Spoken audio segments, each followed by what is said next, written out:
Yes, it's Megan, Daniel TV Vlog. So ngayon naman po ay meron tayong gagawin. So ituturo ko sa inyo paano po natin i-convert at kung ano po yung pinakamadaling yung i-convert na sprocket para sa Yamaha AZ.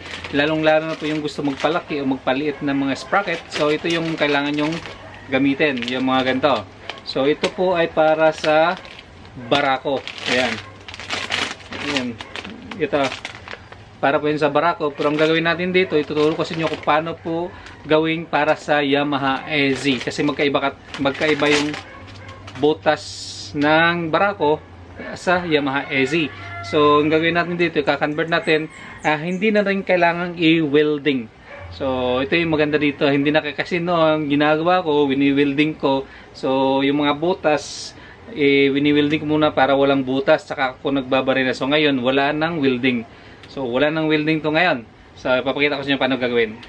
So, ito ngayon yung stock ng Yamaha AZ. Ito ngayon yung 44 tip ng Barako. So, yung gagawin nyo, para makuha nyo po yung centering na hindi talaga gigewang yung paggawa nyo ng sprocket.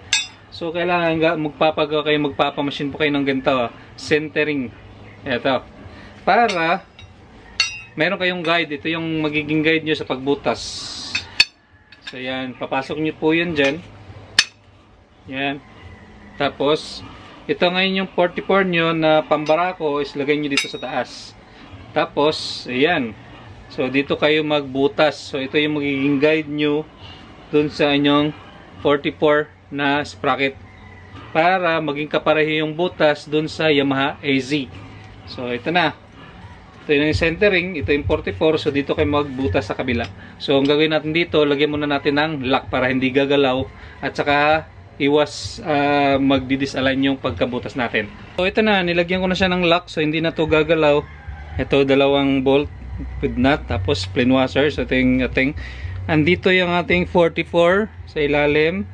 Ito naman yung ating ginawang parang guide, yung stock ng Yamaha AZ na sprocket. So ayan, kung makikita nyo, walang butas na makikita. So ito ngayon yung susundan natin ng drill. So ito po yung gamit natin na drill bit pang metal. So yung size po nito is 8.4. So ito yung kasyang dito. So gamit natin dito sa ating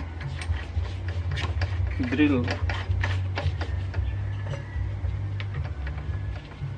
Yan. Ito naman po yung mga advice lang naman to. Mga DIY lang to para doon sa mga gustong mag-modify ng kanilang sprocket na gustong palakihan. So ito yung pinakamadaling gawin niya. So, ayan. Yung konti.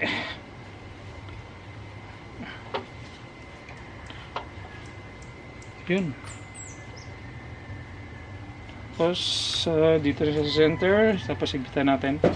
So, ito yung butas. Right? Yun. Pasok. So, dito na tayo magbutas. Tapos, lock na natin ito.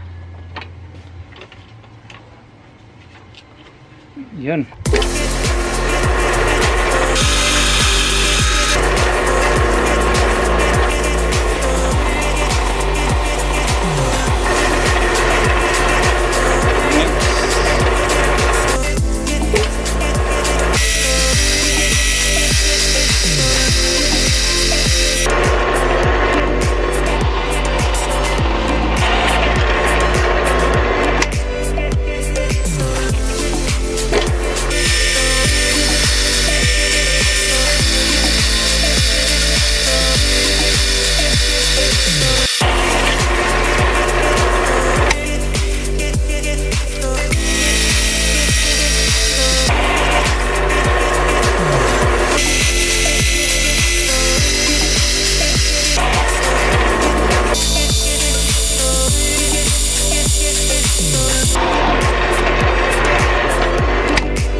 So, yan ang ating 44 na pwede na sa ating Yamaha AZ. Hindi talaga yung nagbago yung, yung kanyang butas. So, ayan.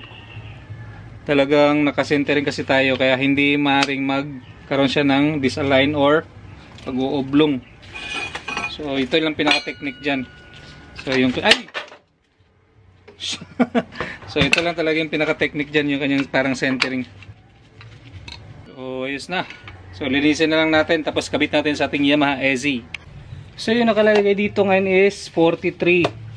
So gusto ko palitan ngayon ng ito 44. Parang gusto ko kasi na mas medyo magaan pa ng konti. So tanggalin natin yung nakalagay na 43.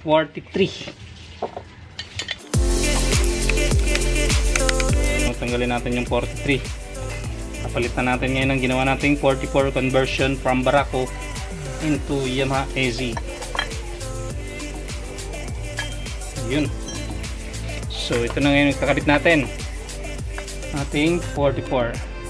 So ayan, saktong sakto lang talaga yan. So, nakalagay is 44. So sulit. So hindi nyo na kailangang magpa-machine shop, gawa lang kayo ng pang centering. Ayos. So bit na natin. So meron tayong 44 na pang Yamaha AZ from Barako. So ayos. Yung pinares mo nga pala dito sa 44 is 16 teeth na engine sprocket. So yung combination ko ngayon is 1644. Tapos naka 110 lang yung gulong. Ito 110. So ayos na. Yun. Ayos.